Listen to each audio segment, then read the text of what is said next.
Haleluya.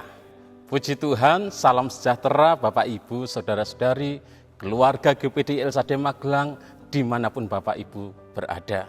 Saya percaya kita semua ada di dalam berkat Tuhan.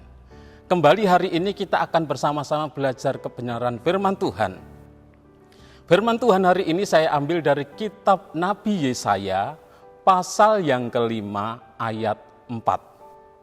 Kitab Yesaya pasal yang kelima ayat yang keempat saya akan bacakan, demikian bunyi firman Tuhan. Apatah lagi yang harus diperbuat untuk kebun anggurku itu yang belum ku berbuat kepadanya? Aku menanti supaya dihasilkannya buah anggur yang baik. Mengapa yang dihasilkannya hanya buah anggur yang asam? Puji Tuhan Bapak Ibu Saudara yang kasih oleh Tuhan. Kalau kita membaca di dalam ayat 4 ini, si pemilik kebun anggur menantikan, mengharapkan hasil yang baik, yaitu buah anggur yang manis. Tetapi ternyata yang dihasilkan adalah buah anggur yang asam, yang tidak sesuai dengan apa yang diharapkan oleh pemilik kebun anggur. Renungan firman Tuhan hari ini saya beri tema mengecewakan. Mengecewakan. Dalam Yesaya pasal yang kelima, ayat 1 sampai ayat yang ke-7 menceritakan tentang kebun anggur yang mengecewakan. Di mana si pemilik kebun anggur sudah melakukan hal-hal yang sangat baik.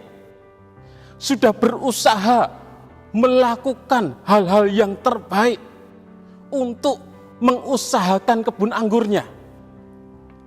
Kalau kita membaca di dalam ayat yang pertama bagian akhir, si pemilik kebun anggur itu menanam bukan di sembarangan tempat, tetapi menanam di lereng bukit yang subur. Jadi menanamnya di tempat lereng bukit dan yang subur tanahnya. Itulah yang dilakukan oleh si pemilik kebun anggur. Dan bukan hanya di tempat yang subur, tetapi si pemilik kebun anggur juga mengolah tanahnya dengan baik. Dalam ayat yang kedua, kalau kita membaca di sana bahwa si pemilik kebun anggur mencangkul tanahnya. Si pemilik kebun anggur membuang batu-batunya. Jadi tanahnya digemburkan dengan cara dicangkul. Batu-batunya disingkirkan. Jadi mengolah tanahnya dengan baik. Dan bukan cuma itu, pemilik kebun anggur bahkan menanam bibit-bibit anggur pilihan. Menanam bibit-bibit anggur unggulan. Bibit yang terbaik, itu yang ditanam. Selain di tempat yang subur, tanahnya diolah dengan baik, bibit yang ditanam bibit unggulan, bibit pilihan, bibit yang terbaik. Juga si pemilik kebun anggur mendirikan menara jaga untuk menjaga kebunnya supaya tidak ada binatang-binatang yang merusak kebunnya, supaya tidak ada orang-orang yang berniat jahat merusak atau mencuri di kebun anggurnya. Jadi didirikan, dibangun menara penjagaan, dijaga kebun anggur itu dengan baik. Dan dengan yakin si pemilik kebun anggur mengharapkan hasil yang baik. Karena ditanam di tanah yang subur, tanahnya diolah dengan baik, bibitnya bibit unggulan, bibit yang baik. Dijaga, tentunya juga dirawat, sehingga mengharapkan hasil yang baik yang akan dihasilkan. Pemilik kebun anggur menyiapkan tempat pemerasan anggur, tempat pengolahan anggur. Kalau kita baca dalam ayat yang kedua, sangat wajar jika si pemilik kebun anggur mengharapkan hasil yang baik. Sangat wajar jika si pemilik kebun anggur mengharapkan buah yang baik, buah yang manis. Karena si pemilik kebun anggur sudah berupaya sedemikian rupa. Sehingga sangat wajar kalau si pemilik kebun anggur itu mengharapkan, menantikan hasilnya akan baik. Ada kata-kata bijak yang mengatakan bahwa hasil tak akan pernah mengkhianati proses. Hasil tak akan pernah mengkhianati proses.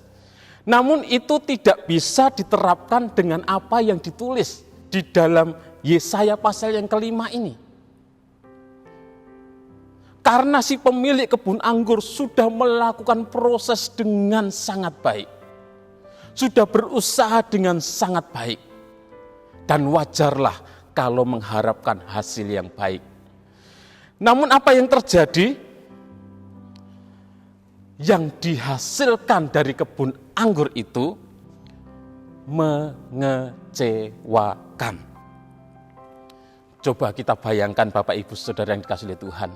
Ketika kita menanam pohon buah-buahan, kita tanam di tanah yang baik, tanah yang subur. Kita sudah capek-capek mengolah tanahnya, mencangkul, memberi pupuk dan lain sebagainya. Kita menanam bibit unggulan, bibit yang terbaik. Tentunya kita juga mengharapkan hasil yang baik. Tetapi ketika hasilnya mengecewakan, yang dihasilkan buahnya tidak enak dimakan, pasti kita pun akan kecewa. Sudah capek-capek, susah-susah, buang tenaga, buang biaya, buang waktu, tetapi hasilnya mengecewakan. Kita pun pasti akan kecewa. Dan itulah yang dialami oleh si pemilik kebun anggur yang dicatat di dalam Yesaya pasal yang kelima ayat 1 sampai ayat yang ke-7. Di dalam Yesaya pasal yang kelima ayat 1 sampai yang ke-7 ini, Nabi Yesaya mengilustrasikan bangsa Israel sebagai kebun anggur. Dan Yesaya menggambarkan dirinya memiliki kekasih yang memiliki kebun anggur. Dalam ayat 1 saya akan bacakan. Aku hendak menyanyikan nyanyian tentang kekasihku. Nyanyian kekasihku tentang kebun anggurnya. Kekasihku itu mempunyai kebun anggur di lereng bukit yang subur. Jadi Nabi Yesaya menggambarkan dirinya mempunyai seorang kekasih. Dan kekasihnya itu memiliki kebun anggur. Dan siapakah kekasih dari Yesaya itu? Dia adalah pemilik kebun anggur. Kalau berbicara tentang pemilik, tentu kita mengerti bahwa Tuhanlah pemilik segala sesuatunya. Dengan demikian, yang dimaksud Yesaya kekasihku adalah Tuhan. Dalam ayat yang ke-7 juga dikatakan, sebab kebun anggur Tuhan semesta alam, ialah kaum Israel dan orang Yehuda. Jadi Tuhanlah pemilik kebun anggur itu. Dan kebun anggur itu adalah orang-orang Israel, orang-orang Yehuda, umat-umat Tuhan. Itulah kebun anggur. Mengapa Nabi Yesaya mengilustrasikan bangsa Israel sebagai kebun anggur? Yang pertama, anggur adalah tanaman yang sangat dikenal oleh orang Israel. Dan yang kedua, anggur adalah tanaman yang sangat diminati setiap orang yang hidup di zaman itu. Karena anggur adalah lambang berkat Tuhan. Bahkan anggur menjadi minuman tradisi dalam acara-acara pesta yang selalu harus ada, selalu dihidangkan. Kalau kita ingat peristiwa dalam Injil Yohanes pasal yang kedua, di mana ada perjamuan kawin di Kana, dan orang yang mengadakan pesta perjamuan kawin itu kehabisan anggur. Jadi anggur itu hal yang penting bagi orang Israel pada waktu itu. Cerita tentang pemilik kebun anggur ini diangkat oleh Yesaya untuk menggambarkan betapa serius, betapa bertanggung jawabnya si pemilik kebun anggur, yaitu Tuhan, di dalam merawat, di dalam memelihara kebunnya, umatnya, yaitu Israel.